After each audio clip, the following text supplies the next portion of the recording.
नमस्कार मित्रांनो, तुम्हाला माहिती आहे का फोर्ब्सच्या मासिकाच्या मते जगात 2838 अब्जावधीश आहेत आणि त्यापैकी 37% स्वतःहून बनलेले आहेत. कोणताही ट्रस्ट फंड नाही, श्रीमंत पालक नाही, त्यांनी सुरुवातीपासून स्वतःच्या प्रयत्नांनी हे यश मिळवले आहे. त्यामुळे तुमच्या मनात एक बदल घडला पाहिजे, कारण याचा अर्थ असा की श्रीमंत जन्माला येणे हा श्रीमंत होण्याचा एकमेव मार्ग नाहीये. तुम्ही कुठूनही सुरुवात केली तरी तुम्ही संपत्ती निर्माण करू शकता. आज आपण काही न देता स्वतःहून बनलेले अब्जावधीश होण्याचे सर्वात सामान्य 6 मार्ग सांगणार आहोत. काही धोकादायक आहेत, काही सामान्य ज्ञानावर आधारित आहेत, पण सर्व मार्ग हे सिद्ध करतात की तुम्ही तयारी केली आणि मेहनत घेतली तर संपत्ती निर्माण करू शकता. स्वतःहून बनलेले अब्जावधीश होण्याच्या मार्गावर जाण्यापूर्वी समीकरणाच्या दुसऱ्या बाजूबद्दल बोलूया. ती संपत्ती वारसाने मिळते, कारण जर 67%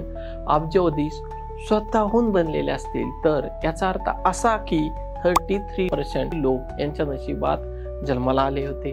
पण गोष्ट इतकी सोपी नाही. काही अब्जावधीश अक्षरशः अब्जावधीश कुटुंबात जन्माला येतात, जसे की वाल्टन कुटुंब. ते आज अमेरिकेतील सर्वात श्रीमंत लोकांपैकी एक आहेत, कारण त्यांनी स्वतः वॉलमार्टची उभारला म्हणून नाही, तर त्यांनी त्यांच्या वडिलांकडून कंपनीचे शेअर्स वारसाने मिळाले आहेत. काही अब्जावधीशांना सुरुवातीला अब्जावधी मिळत नाहीत, पण त्यांना पुरेसे पैसे मिळाले आहेत जे त्यांच्या भविष्यातील हमी ठरतात. योग्य मालमत्तेच्या वाढीमुळे त्यांचे पैसे जवळजवळ कंपाऊंडिंग वर अधिक वाढतात. मुद्दा असा की प्रत्येक अब्जावधीश हा सेल्फ मेड व्यक्तीत बसत नाही, पण तुम्ही कुठूनही सुरुवात केली तरी अब्जावधीश होणे ही एक मोठी कामगिरी आहे. आणि हे लक्षात घेण्यासारखे आहे की वारसाने मिळालेली संपत्ती हवेतून निर्माण होत नाही, कुणीतरी ती कमवली आहे. कदाचित आज आपण ज्या 6 मार्गाबद्दल बोलतो त्यापैकी एका मार्गाने लक्षात ठेवा, आज वॉल्टन कुटुंबातील कोणीही सेल्फ मेड बिलिनियर मानले जात नाही, पण त्यांचे वडील सॅम वॉल्टन यांनी वॉलमार्ट सुरुवातीपासून उभारले होते आणि त्यांनी पहिल्या मार्गाचा अवलंब करून उच्च वाढीचा व्यवसाय सुरू केला. संस्थापकांचा मार्ग, स्वतः व्यवसाय सुरू करणे आणि बिलिनियर होण्याचा मार्ग हा सर्वात सामान्य मार्ग आहे आणि तो एका रात्रीत घडत नाही. उदाहरणार्थ हार्वर्ड शुटेज यांचा अभ्यास करा. 1980च्या दशकात जेव्हा तो स्टारबक्स मध्ये सामील झाला तेव्हा कॉफी संस्कृती फारशी नव्हती, पण त्याने कल्पना केली की ती पूर्ण जगभर लोकप्रिय होऊ शकते आणि 1987 मध्ये त्यांनी कंपनी ताब्यात घेतली आणि पुढे दशकापर्यंत भांडवल उभारणे, विस्तार आणि पुन्हा गुंतवणूक करत ती मोठी केली. शेअर बाजारात लिस्ट केली. झाल्यानंतर त्यांची संपत्ती बिलिनियर पर्यंत पोहोचली. धडा, दूरदृष्टी असलेले लोक संधी पाहतात आणि दीर्घकालीन गुंतवणुकीने मोठे यश मिळवतात. व्यवसायाचे मालक असणे, भागीदारी व नियंत्रण. कधी कधी तुम्हाला व्यवसाय स्वतः चालवावा लागत नाही, फक्त योग्य कंपनीत अर्थपूर्ण भागीदारी असावी लागते. स्टीव्ह जॉब्स यांचे उदाहरण आहे. त्यांनी फिक्सर कंपनी फक्त 10 दशलक्ष मध्ये खरेदी केली आणि नंतर टॉय स्टोरी सारख्या यशामुळे त्यांचा हिस्सा अब्जावधीत वाढला. तो दैनंदिन सर्जनशील काम करत नव्हता, पण त्यांची मालकी आणि नेतृत्वाने त्याला लाभ मिळवून दिला.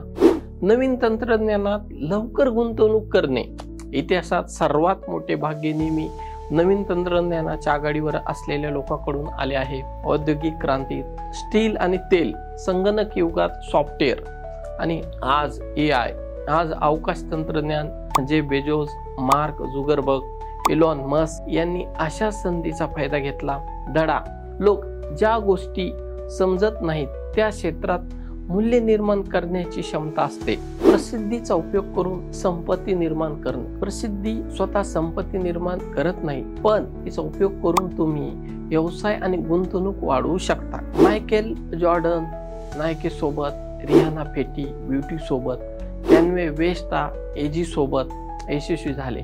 तुमच्या प्रभावाचा वापर करून तुम्ही व्यवसाय उभा करू शकता आणि संपत्ती निर्माण करू शकता. संयमाने गुंतवणूक करणे. गुंतवणूक हा सर्वात हळू पण टिकाऊ मार्ग आहे. वॉरन बफे यांचे उदाहरण आहे. यांनी सुरुवातीला फक्त $1,00,000 पासून गुंतवणूक सुरू केली आणि आज चक्रवाढीच्या शक्तीने ती अब्जावधीत वाढवली. त्याने चांगल्या कंपन्या ओळखून दीर्घकालीन टिकून संपत्ती निर्माण केली. जोखीम पसरणे. गुंतवणूक केवळ स्टॉकमध्ये नाही तर रिअल इस्टेट, खाजगी इक्विटी, कर्ज साधने आणि प्रयोगात्मक क्षेत्रामध्ये असते. केनेथ ब्रायडन डॉट यांनी कमी प्रोफाईल ठेवून विविध क्षेत्रामध्ये गुंतवणूक करून अब्जावधीमध्ये पोर्टफोलिओ तयार केले. एका यशानंतर आधारित दुसऱ्या यशाला निधी मिळतो आणि आर्थिक सुरक्षितता वाढते. शेवटी प्रत्येक बिलिनियरची कहाणी वेगळी असते, पण सामान्य धागा असतो लवचिकता, चिकाटी, योग्य रणनीती. तुम्हाला या मार्गापैकी कोणताही मार्ग फॉलो करण्याची गरज नाही, पण त्यातून शिकून तुमच्या स्वतःच्या यशाचा मार्ग तयार करू शकता. मेहनत आणि संयमाने कुठूनही सुरुवात केली तरी तुम्ही संपत्ती निर्माण करू शकता. या 6 नियमापैकी तुम्हाला सगळ्यात जास्त कुठला नियम आवडला तो तुम्ही कमेंट बॉक्समध्ये कमेंट करून सांगू शकता. आणि जर व्हिडिओ आवडला असेल तर शेअर आणि सबस्क्राईब करू शकता. थँक्यू.